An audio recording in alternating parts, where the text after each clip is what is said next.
that instead of saying no, he just made them suck. This says so much about gaming culture. Oh no. You want to do another pass of that line? Yeah, I'm gonna. Margaret. She's got it. She's got you. All right, we're ready for your next take when you want to go. Fuck. Wow, this says so much about gaming culture. You can't even say it without the poison coming out of you. I'm putting it back into my throat too much. Fuck. Blooper reel. Oh my god, this says so much about gaming culture. There we go. We did it. We did it.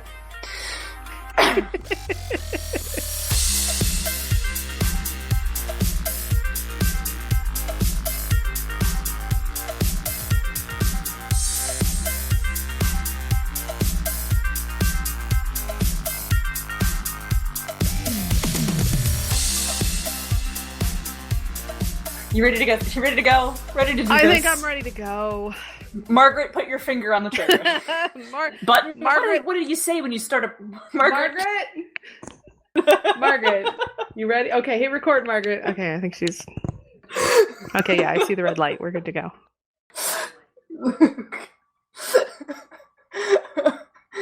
Welcome to bonus experience. Hey, we're bonus experience.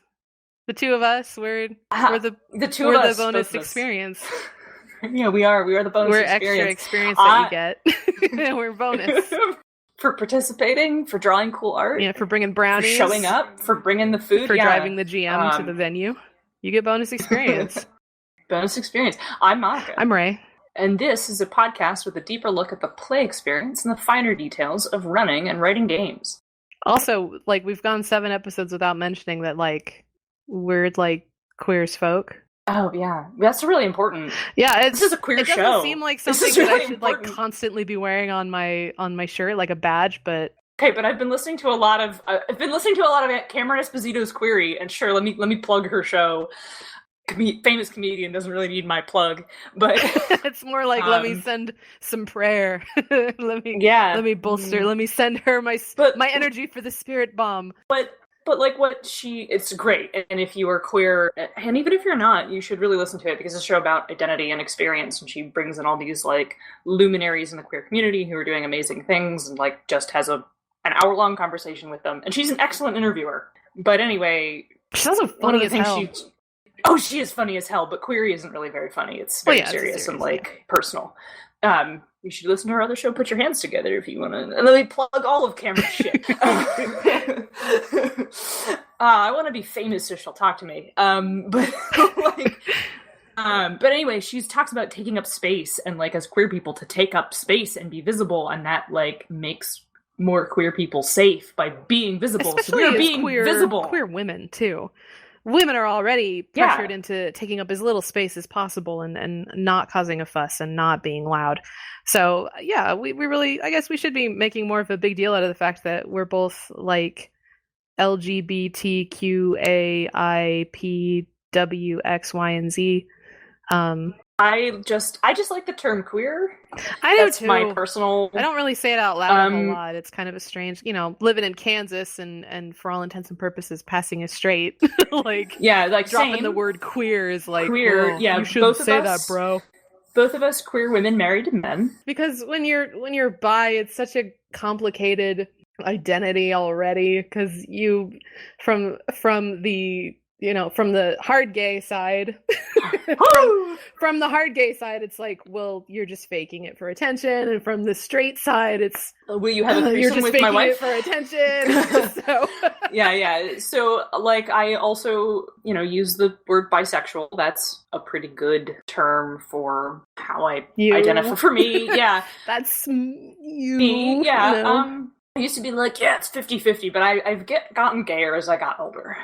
No, I swing back and forth like a pendulum, and it can vary from weeks to months. Just the other weekend, I went to see a hockey game live for the first time. I got to see my New York Rangers play the Avalanche, get their ass handed to them because they are not very good this year.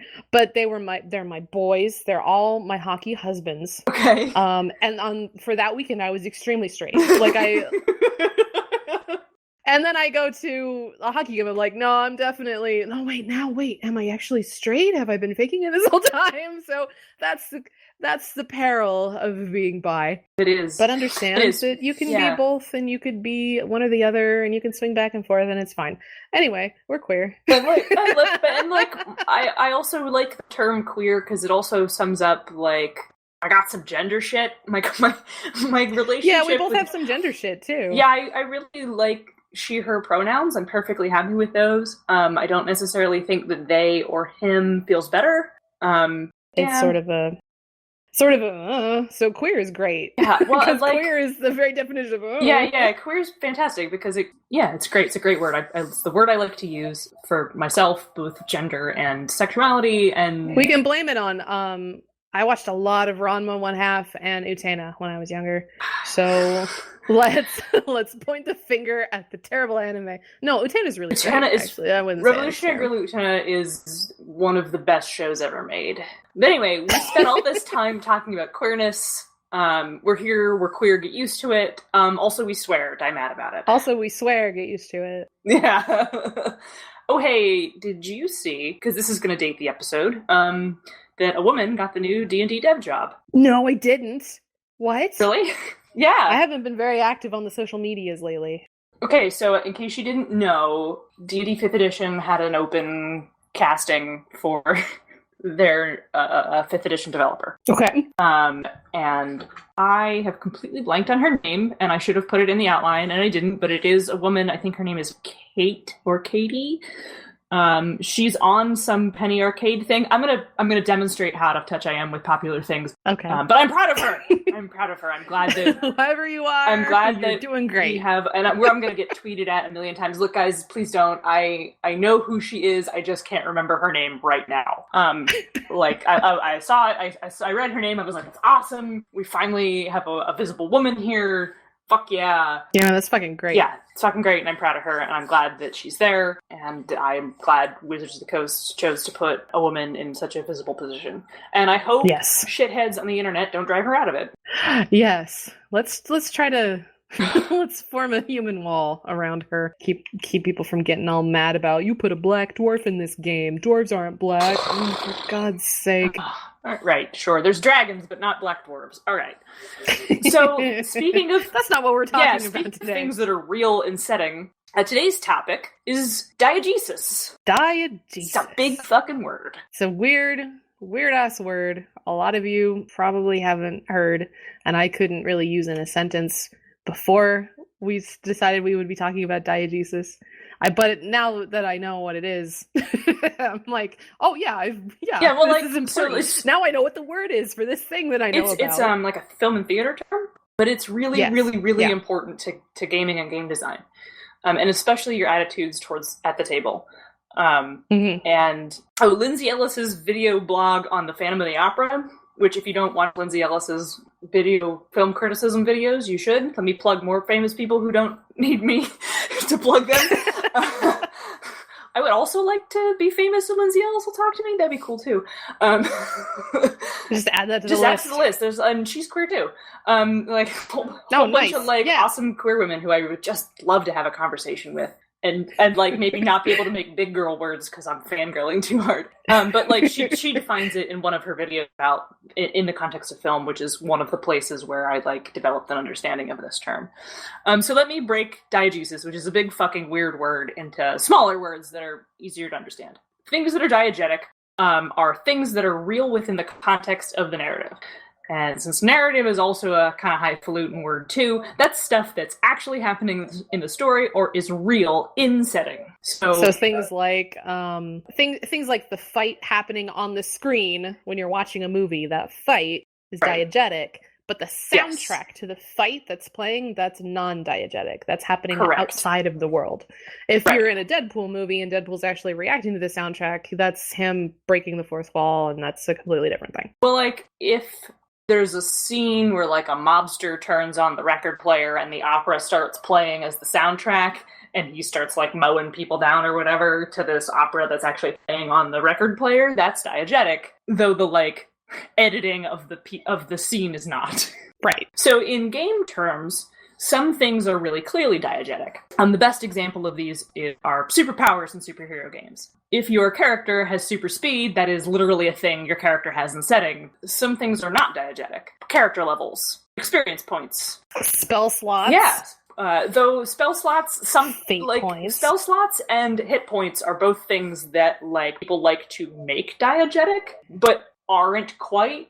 And we're gonna get to more on hit points in a hot second. Yeah, I see that. I think did you say fate points out loud? I see it on the outline. Yes, Okay. I did say fate points out loud. Well, quietly to myself, fate points. Fate points. Yeah, fate points. Fate points. Your character in the setting wouldn't go, hang on, I have a fate point. Right. That would sound dumb. Right, or any other like dramatic editing or narrative control resource where you spend it to make a change are not diegetic, though perhaps the change is. Mm-hmm. And some things... And then I see that you write that it's nebulously diegetic, exalted. Playing Exalted. All of Exalted is nebulously diegetic. And that is a big problem with it as a game. Oh, you think so? I absolutely think so.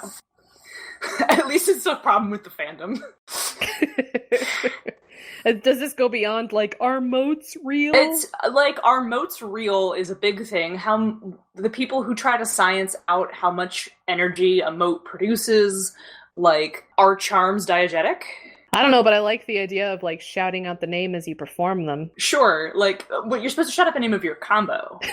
Really, are you? Mm-hmm. I couldn't come up with a better name for something than Heaven Thunderhammer when I'm about to, like, knock somebody into the sun. I had some real good combo names, and I have to go dig out my old character sheets to remember all of them. But, like, yeah, okay, sure, yelling your powers out is neat, but, like, isn't excellency diegetic? True, you're not going to shout, First archery excellency.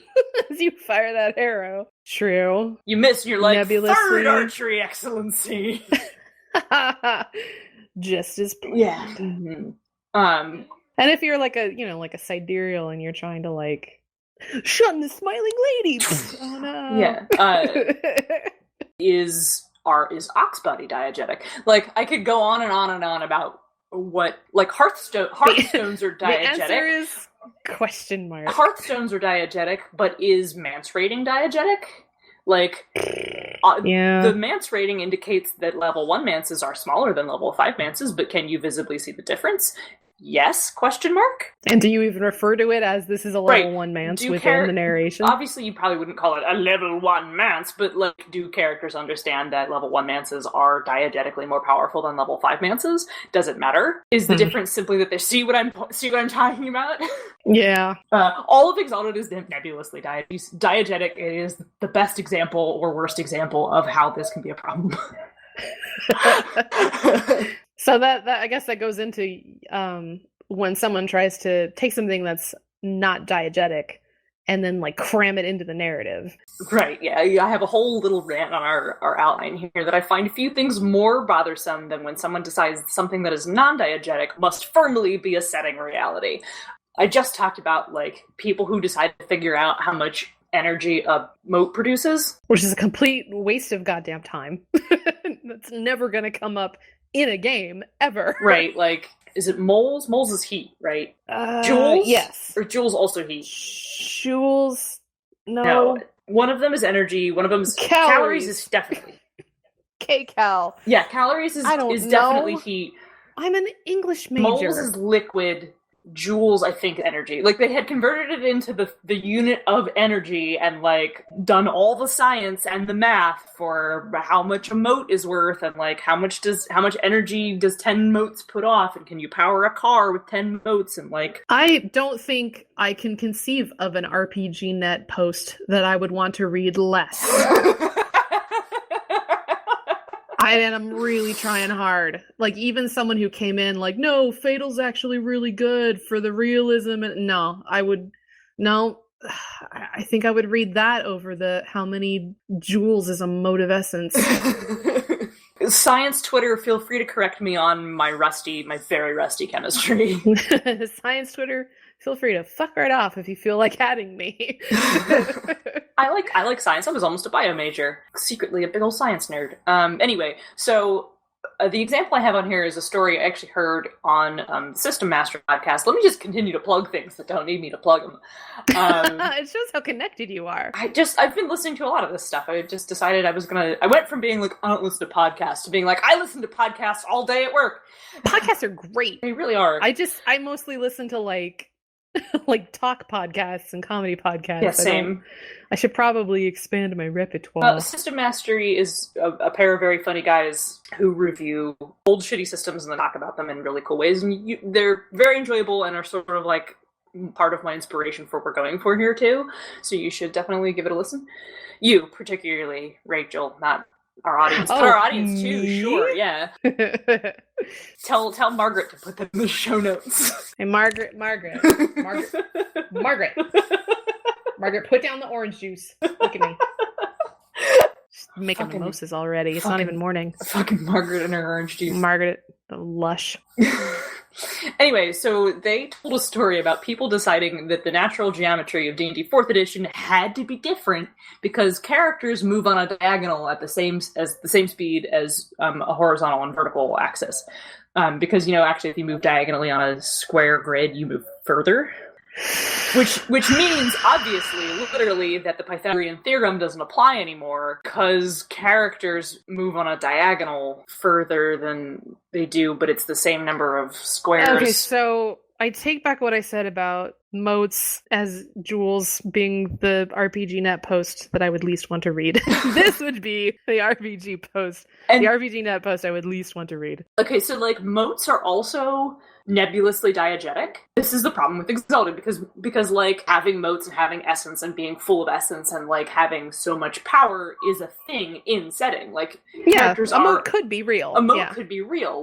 The character is aware to some degree that they have a reservoir of power in them that they have to measure out, even narratively. So but someone would conceive of how much energy is that, how much power is in a person, what's that reservoir full of? I understand that leap of logic, right? I get it. Think it's a waste of your time, but I understand why you did it. But the battle mat is an abstraction. It's just there to help you figure out where things go and to place your shit. Bursts or whatever center around certain characters and they take up a certain number of squares and you move a certain distance because that's the board you move on and that's the frame. It's not diegetic. Just because somebody moves on a diagonal further means the design space didn't give a fuck about diagonals being bigger.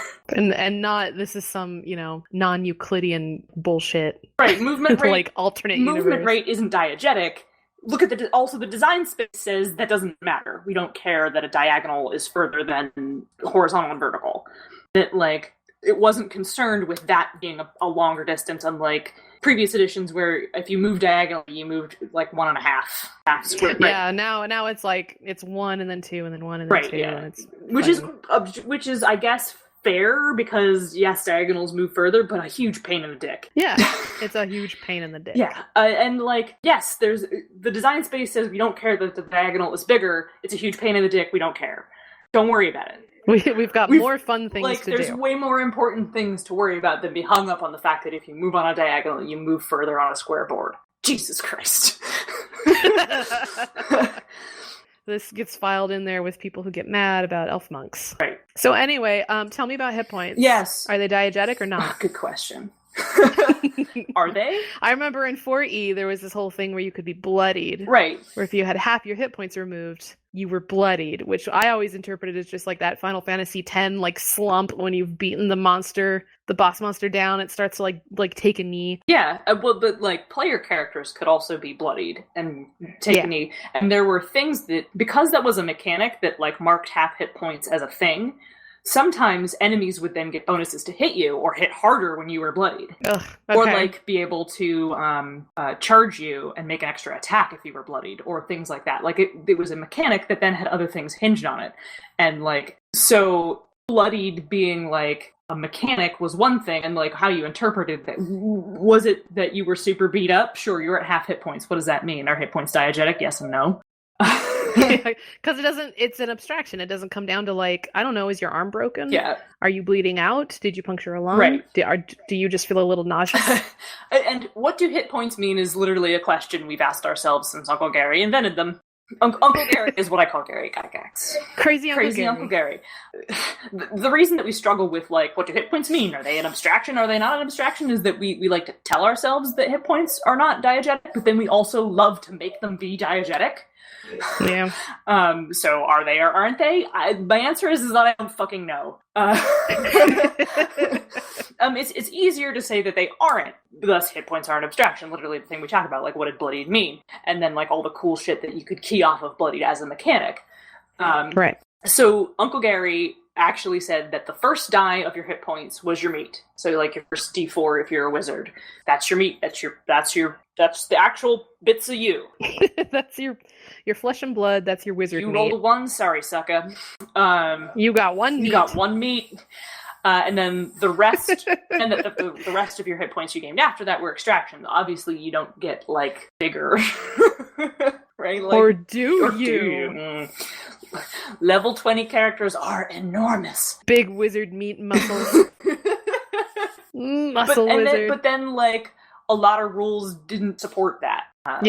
Like, from there it doesn't from there on it doesn't play nice. People would work into, like, add stuff to it, and they're like, everybody wants to make hit points diegetic, and they're not. They also are. Thanks, Uncle Gary.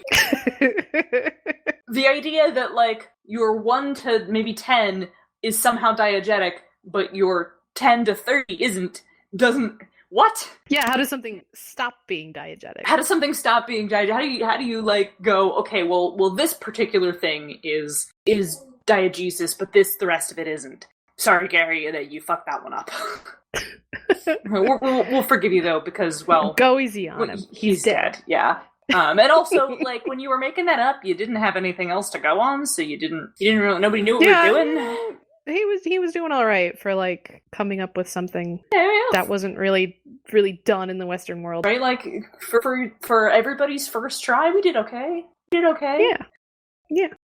So when we talk about, like, hit points as an example of things that are kind of diegetic, kind of not, I know that lots of other games have their own answer to this, to their own answer to meet how many hits you can take.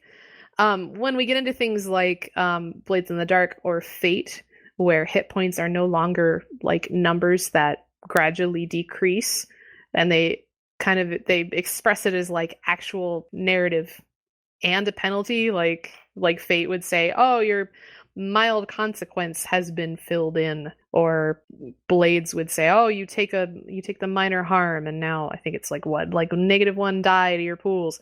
Would you say that that's a good answer to hit points? Does that bring it into diegesis? I mean, it makes it more diegetic, or at least that's the way our group runs them. Because it does try to express it as something real happening to your character. Yeah, right.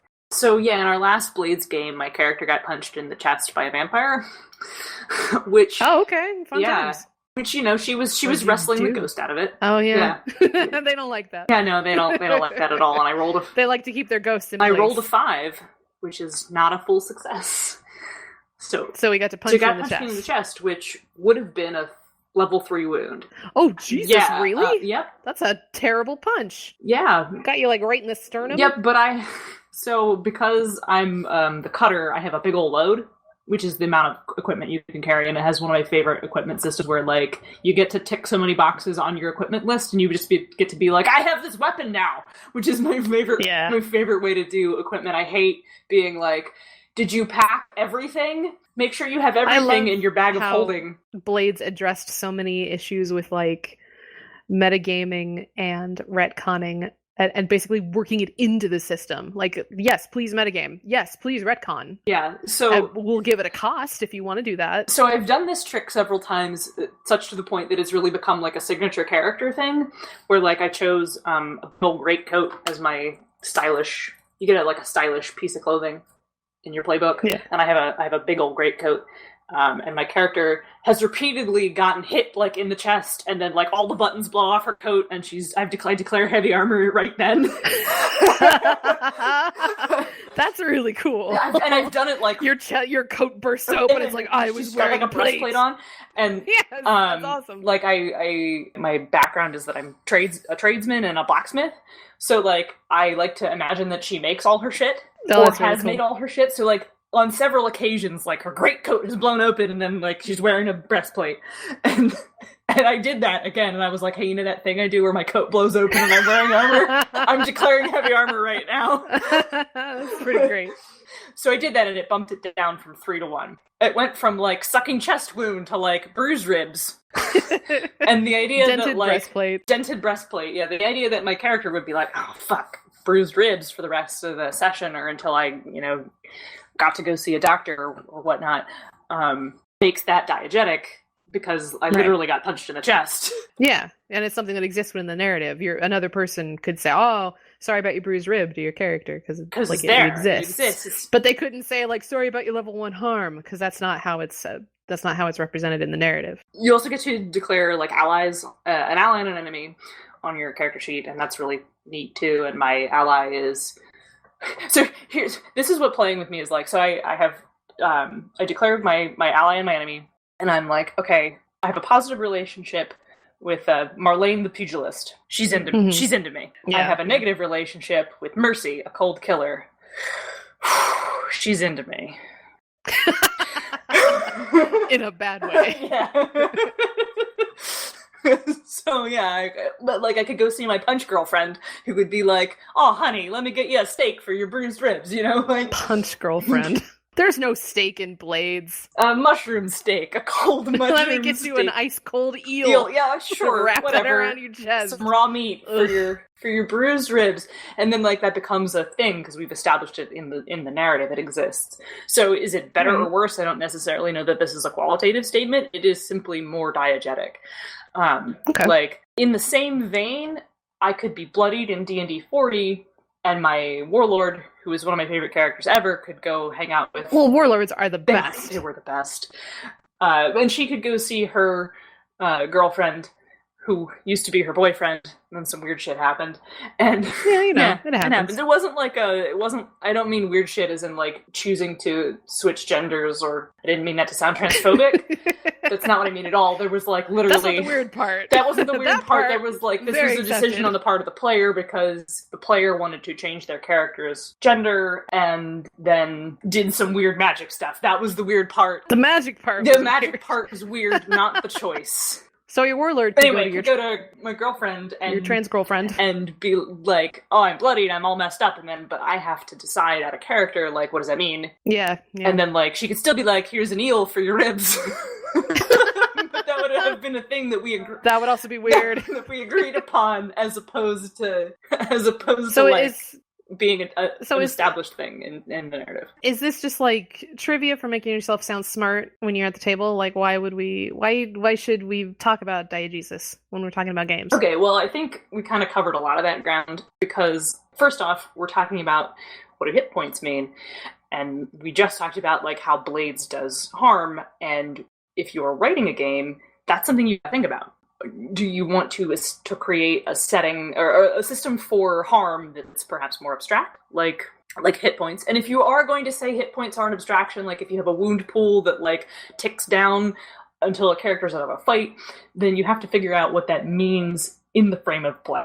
And if you want to do something more like Blades, where like you take so much harm, like, and then you get to label that bruised ribs or sucking chest wound or busted orbit or whatever, then like you have to think about that too and what that means, and like, or if you want to do like a bloodied thing in D&D 40, where like what does that mean, and like do other mechanics key off of it. When you write game mechanics, you're sort of writing an underpinning for things that are also story.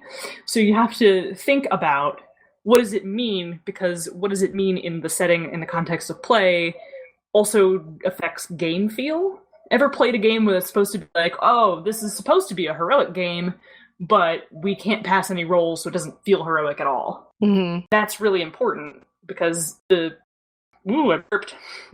Margaret. It's about trying to make your system fit your narrative. Yes. And another big reason is that people often try to fix things by making them diegetic or to solve an out-of-character problem with an in-character solution. And that goes all the way back to the days of Uncle Gary. And now this might be apocryphal, but this is a story I heard. I don't know if it's true, thus being apocryphal. But demi-humans in like very beginning D&D, elves and dwarves and whatnot, all had all these drawbacks because Uncle Gary wanted to make a game about humans and like humans fighting a human war sort of dealy. But his players pestered him so much that instead of saying no, he just made them suck. Oh my god, this says so much about gaming culture.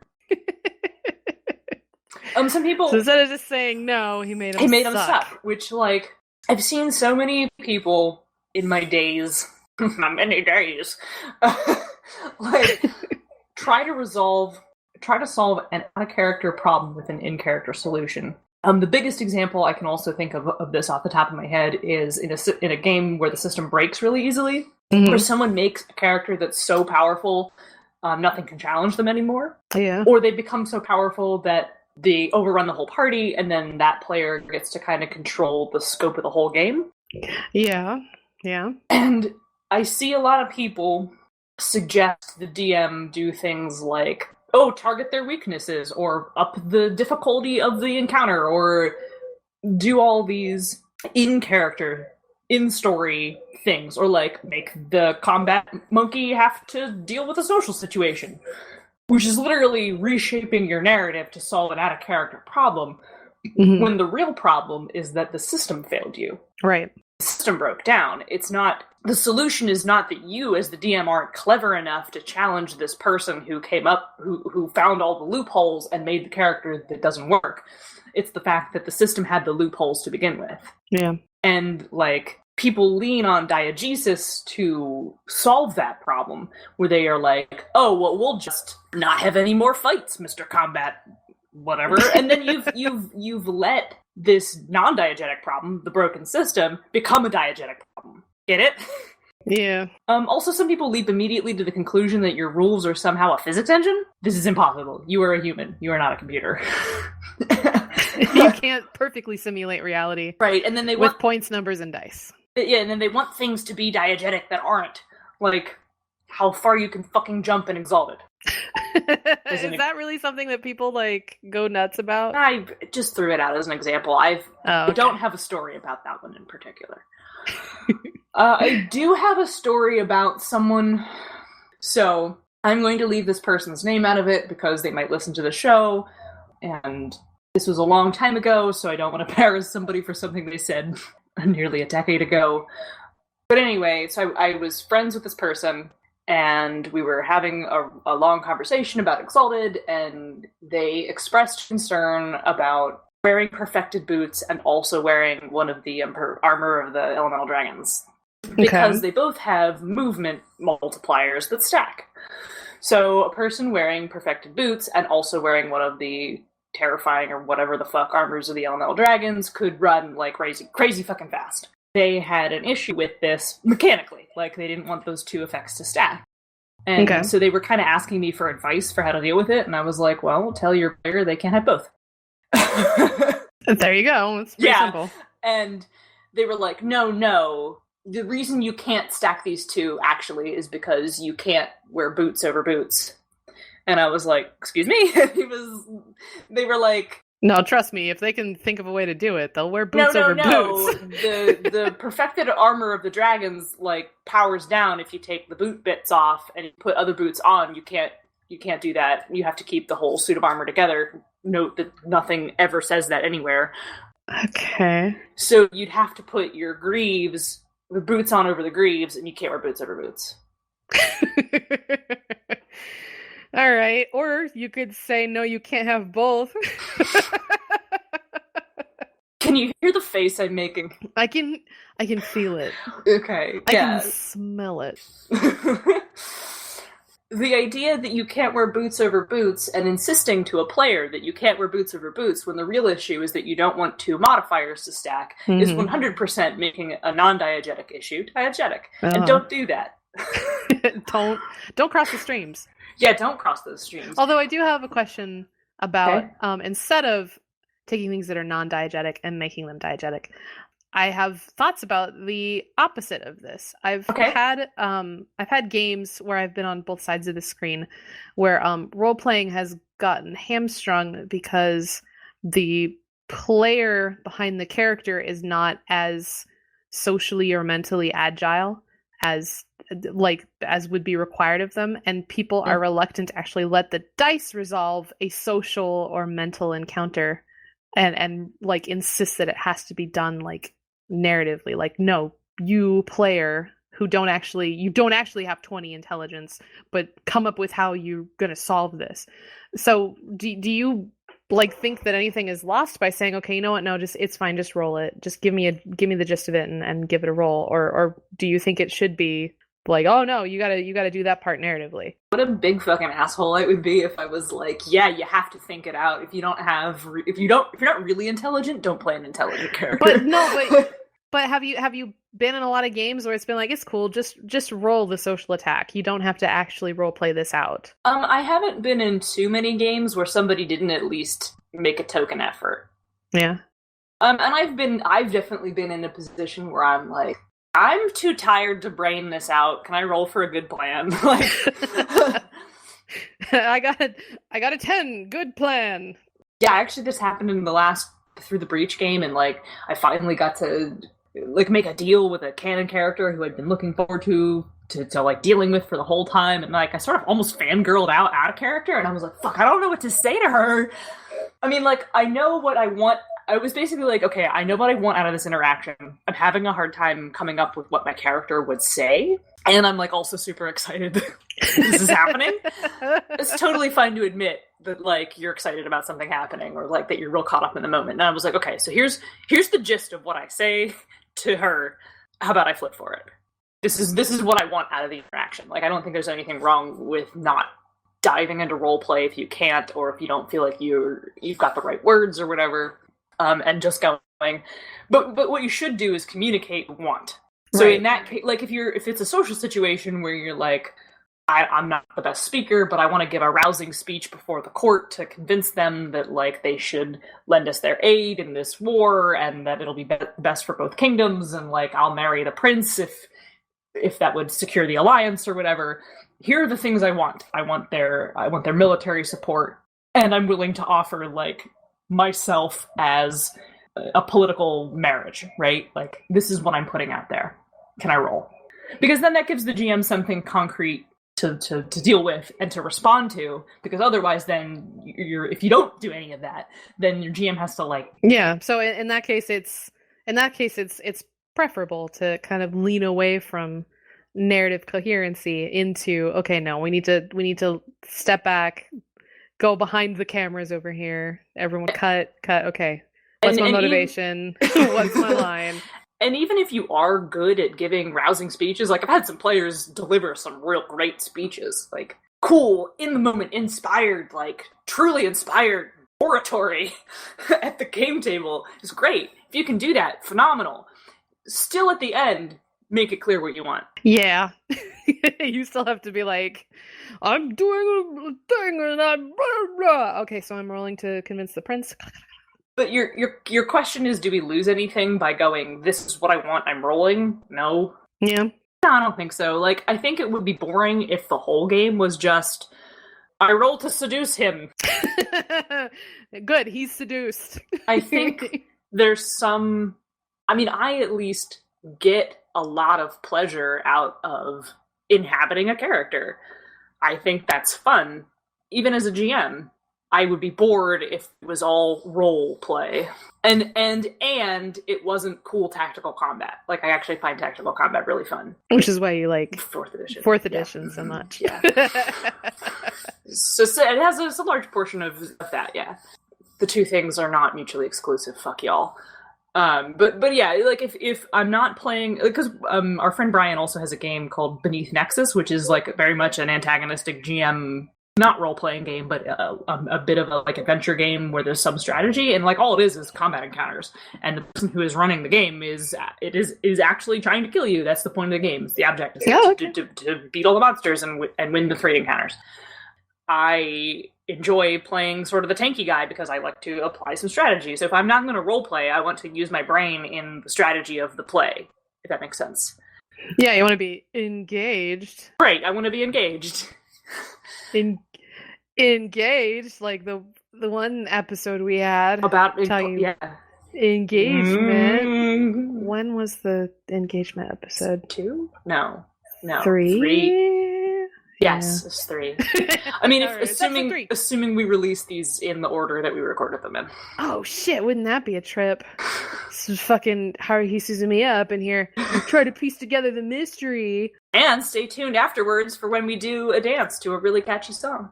You'll love it. And then we'll have a second season that's total shit. We just released the same episode over and over again. We're not going to do that. We'll be talking about our favorite systems for 6 weeks. 6 straight weeks. No, I'm sorry, 8 weeks. Fuck, now I'm getting mad again. My weeb rage. All right. So that's Diegesis. Yeah, it's Diegesis. Anything else you... Now you know all sorts of things about Diegesis as it pertains to games. You can use that word at your table and everyone will look at you like, whoa, you're so smart. You could be like, it's because I listened to Bonus Experience. Yeah. Here's where you can find bonus experience, friends.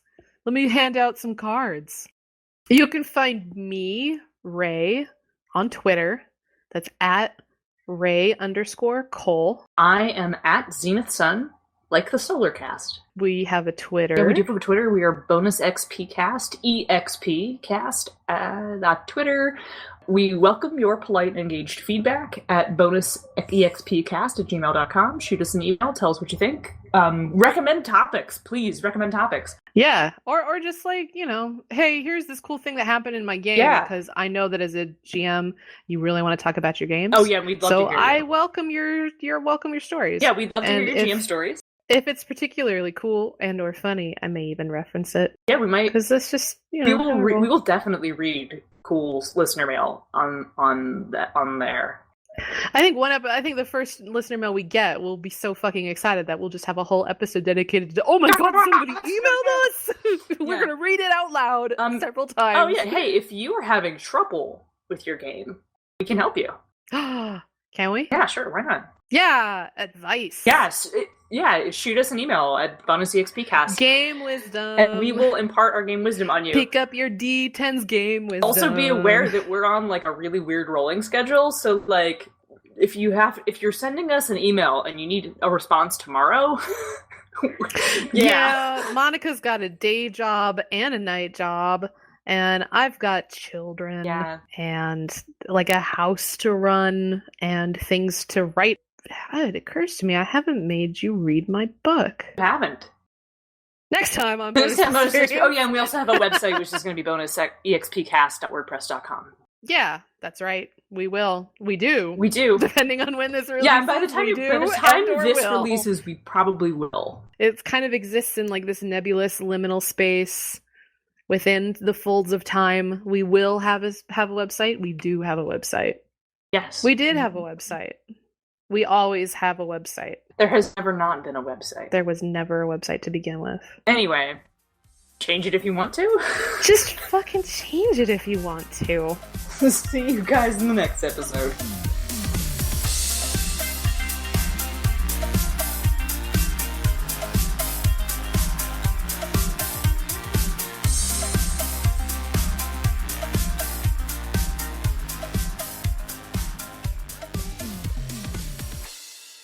Thanks for listening. Bonus Experience is filmed live before a fictional studio audience in Sigil. We are written and produced by Monica and Ray. Our theme song is Reuse Noise with the Light by CDK and is used under the Attribution Non-Commercial Creative Commons license. Our logo and art is done by Nino Studios. Check her out at Nino, that's Neno, Studios on Facebook, Instagram, and Twitter. Thanks again, and see you in the next episode.